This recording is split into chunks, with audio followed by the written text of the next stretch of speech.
UST Paranormal Story, sino ang babaeng walang mukha? Sa bawat kwento ng kababalaghan sa UST Main Building, laging may babala. Huwag kang mag-isa, lalo na sa lumang banyo sa ground floor. Pero si Maya, hindi naniniwala sa multo. Kaya nang maramdaman niya ang tawag ng kalikasan isang hapon, walang pag-aalinlangang pumasok siya sa banyong iyon. Hindi niya alam na iyon na pala ang huli niyang pagpasok at paggamit roon. Isang hapon, bandang 3:00, nagmamadaling pumasok si Maya sa banyo sa ground floor ng main building. Pagod na pagod siya mula sa buong araw ng klase, at parang ang bigat ng mata niya sa kakakopya ng lecture. Tahimik ang hallway nang dumaan siya, at kahit pa may sinag ng araw mula sa malalaking bintana, tila ba malamlam ang liwanag. Binuksan niya ang pintuan at sinalubong siya ng malamig na hangin. Amoy lumang kahoy at tila mapanghi ang paligid, tipikal na amoy ng mga luma at bihirang linisin na banyo. May 3 cubicle sa loob, at diretso siyang pumasok sa gitnang cubicle. Sa loob ng cubicle, napansin niya ang tila nakabibinging katahimikan.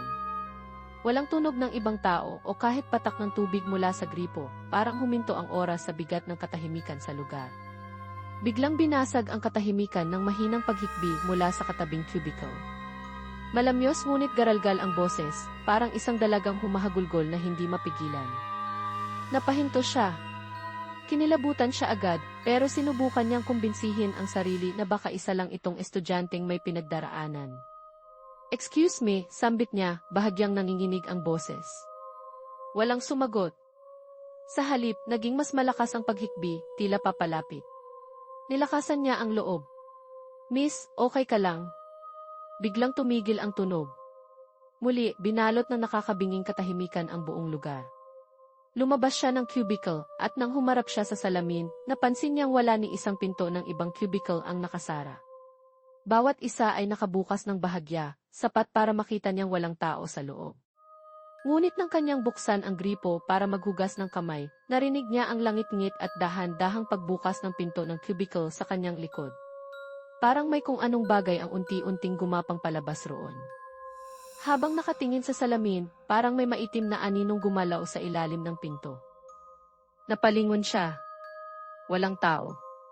Ngunit naroon ang bigat ng presensyang hindi niya maipaliwanag. Pagbalik ng tingin niya sa salamin, napansin niya ang kakaibang ekspresyon ng kanyang refleksyon.